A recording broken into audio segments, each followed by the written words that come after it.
தாய் தமிழ் உறவுகளுக்கு வணக்கம். மீன் தாக்கிய மீனவர் கவலைக்கிடம்.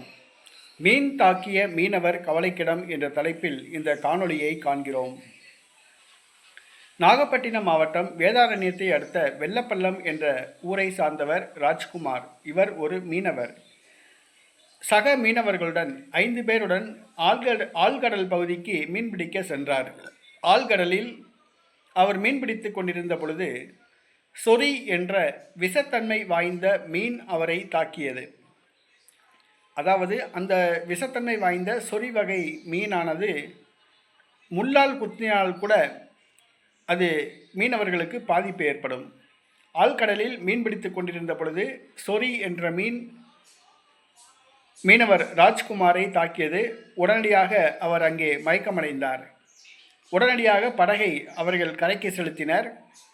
அவர் மருத்துவமனையில் அனுமதிக்கப்பட்டார். கவலைக்கிடமாக இருப்பதாக கூறப்படுகிறது. மீனால் தாக்கப்பட்ட மீனவர் கவலைக்கிடமாக உள்ளார். பொதுவாக மீனவர்கள் நாம் நினைக்கின்றோம், அவர்கள் மகிழ்ச்சியான வாழ்க்கை என்று மீன்பிடிக்கிறார்கள், கொண்டு வந்து அநியாய விலைக்கு விற்கிறார்கள் என்று. கடலில் மீன்பிடிக்க செல்கிறார்கள், உயிரை பணயம் வைத்து மீன்பிடிக்க செல்கிறார்கள். திரும்பி வருவது கடவுளுக்குத்தான் தெரியும். ஏனென்று சொன்னால் ஆபத்தான முறையில் கடலில் மீன்பிடிக்கிறார்கள்.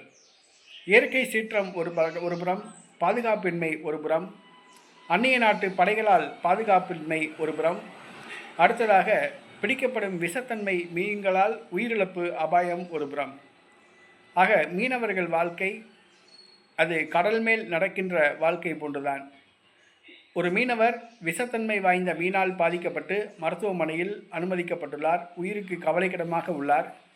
அதை கேட்கின்ற அனைவருக்கும் ஒரு கண்ணீரை வரவழைக்கிறது.